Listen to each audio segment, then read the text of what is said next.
Welcome back at 7:21. Now, there is a rising need for food support in our region. In fact, across Nova Scotia, 1 in 4 people is food insecure. That's the highest rate in the country. Feed Nova Scotia says food insecurity is a symptom of poverty, not a shortage of food. And for more on what they're seeing and how they're responding, we welcome Ash Avery, the Executive Director of Feed Nova Scotia. Thanks for coming in, Ash. Thanks for having me, Crystal. So you've been in the job for a little more than a year now. Yes. How have things changed since you started? So we know that food insecurity has increased 10% in the last year. And so we're seeing just increased demand at food banks and meal programs across the province, and demand is outpacing resources at this time. That is shocking news. In 1 year, we've seen a 10% increase. That's serious business. Who is coming to the food banks? So we know that particular populations are impacted. So we're seeing single parents, we're seeing over 25% of folks accessing food banks are employed, which is a 14% increase since last year. So that's quite alarming. We know that Black and Indigenous folks are impacted more in relation to the population, and children.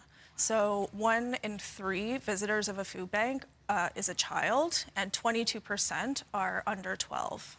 All right, so you're saying that the resources outpace the demand. I know that there was recently a big influx of money coming your way because of the Nova Scotia Liquor Commission selling off some American liquor. That money, how will that help you do the work that you do? I mean, we will take any resource that we can access at this time. Feed Nova Scotia is distributing over $25 million worth of food to over 130 food banks across the province each year. So, as I said, the resources that we have, just aren't enough to be able to meet the demand. So anything that we can access, whether it be government funding, donors, foundations, corporations, it all, goes where it's needed most. How can people watching right now help you do the work that you do? There's a number of ways folks can get involved. So donations, of course, always welcome, of food or funds.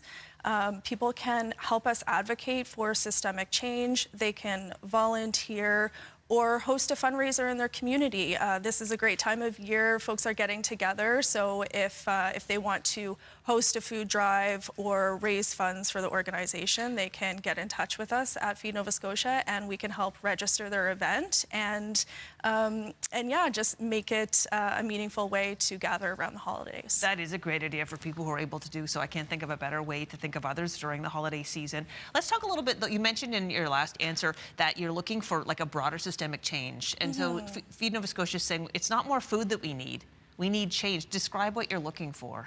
Yeah, I mean, I think it's really important to acknowledge that while people do need food today, people are hungry out there, and we want to continue to get food where it's needed most, but we know that that is not the solution to food insecurity. So we are, continuing to advocate for changes in our province that will ultimately address the root causes of food insecurity, which we know are poverty, certainly the cost of living. So the cost of living is the highest attribution to food insecurity in the province. So whether it is the cost of housing or utilities, folks continue to struggle to be able to meet their basic needs. So those are things that need to change in our province so that people don't need to turn to food banks to meet their basic needs. Yeah, and 1 in 4 Nova Scotians being food insecure, the highest rate in the country. That is startling. It's quite alarming. What are people telling you? Like anecdotally, what are you hearing from people who are coming to the food banks?